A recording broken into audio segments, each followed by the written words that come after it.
The Bible. A book held sacred by billions, a wellspring of inspiration, guidance, and yes, even controversy. It's likely you grew up with a Bible in your home, heard stories from its pages, maybe even memorized a few verses. But how well do you know this ancient text? What if I told you the Bible you hold in your hands is the result of centuries of meticulous copying, translation, and reinterpretation? That the original manuscripts are long gone, lost to the sands of time, and what we have are copies of copies, each with its own subtle variations like whispers changing in a centuries-long game of telephone.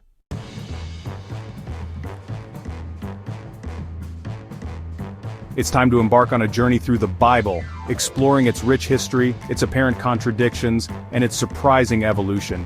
Prepare to have your assumptions challenged and your understanding expanded.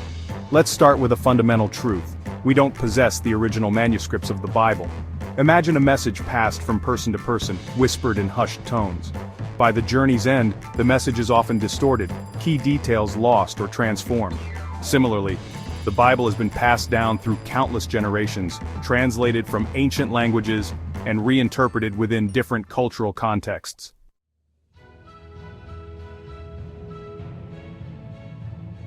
The discovery of the Dead Sea Scrolls offered a fascinating glimpse into this evolution. These ancient texts, some of the oldest biblical manuscripts ever found, provide a snapshot of the Bible as it existed over 2,000 years ago.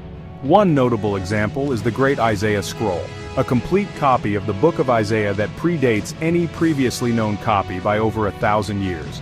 Comparing this ancient text to modern versions reveals intriguing differences, additions, and omissions, highlighting the dynamic nature of the text.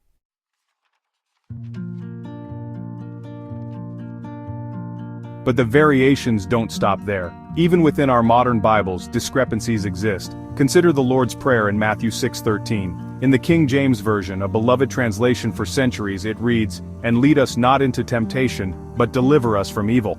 However, in the New International Version, a more modern translation, it's rendered as, "And lead us not into temptation, but deliver us from the evil one." This seemingly small change carries significant theological weight. Is this a plea to avoid temptation in general, a universal human struggle? Or is it a specific request for protection from a malevolent entity, the devil? These subtle shifts in translation, influenced by evolving language and theological understanding, can profoundly impact our interpretation of the text.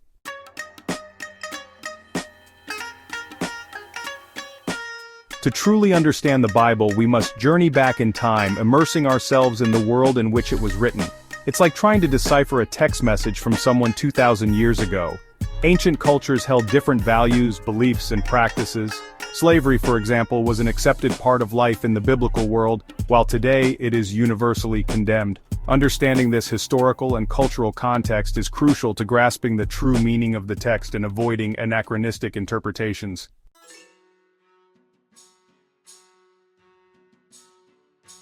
The Bible itself is not always clear-cut. Consider the story of Noah's Ark. In Genesis 6:19, God instructs Noah to bring 2 of all living creatures, male and female, into the ark.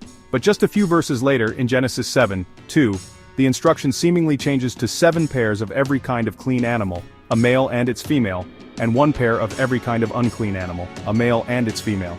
This apparent contradiction highlights the complexities and nuances within the text. It invites us to delve deeper, to explore different interpretations, and to recognize that the Bible is not a monolithic book with a single fixed meaning.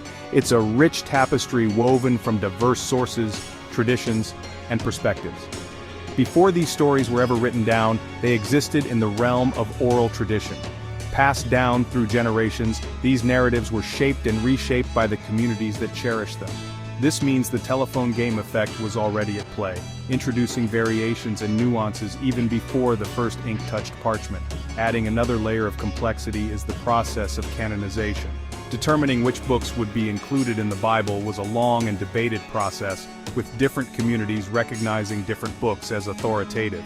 This selection process further contributes to the dynamic nature of the Bible, reminding us that it's not a single unified work but a collection of texts with diverse origins and purposes.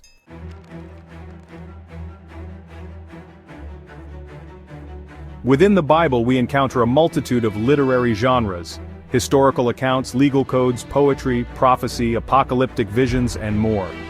Recognizing these genres is essential for proper interpretation.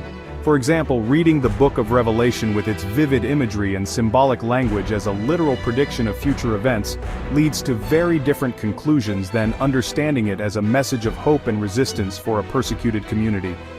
Archaeological discoveries continue to illuminate the world of the Bible, providing valuable context and sometimes even confirming or challenging biblical accounts.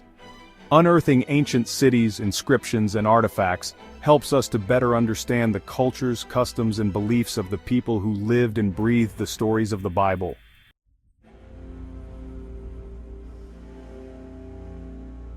The Bible's impact extends far beyond its religious significance. It has profoundly shaped Western culture, art, literature, and music. Exploring this influence can be a fascinating way to understand both the Bible and the culture it helped shape, from Michelangelo's Sistine Chapel ceiling to Handel's Messiah. Different communities and individuals interpret the Bible in diverse ways, finding guidance, solace, and inspiration within its pages. Take the parable of the prodigal son in Luke 15.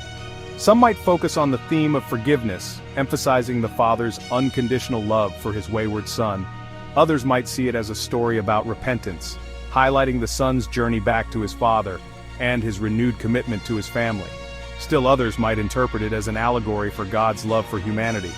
These varied interpretations enrich our understanding and invite us to engage with the text on a deeper, more personal level. The Bible is a book of stories, laws, poetry, and prophecy. It's a reflection of humanity's age-old search for meaning, purpose, and connection with the divine. It's a text that challenges, inspires, and provokes.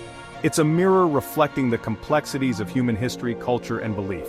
Whether you're a lifelong believer or a curious newcomer, the Bible has something to offer. It's a book that invites us to question, to explore, and to connect with something larger than ourselves. So open your mind, embrace the complexity, and discover the Bible anew. Don't just read the words, engage with them, wrestle with them, and allow them to spark your curiosity and deepen your understanding. The Bible, in all its multifaceted glory, is waiting to be explored.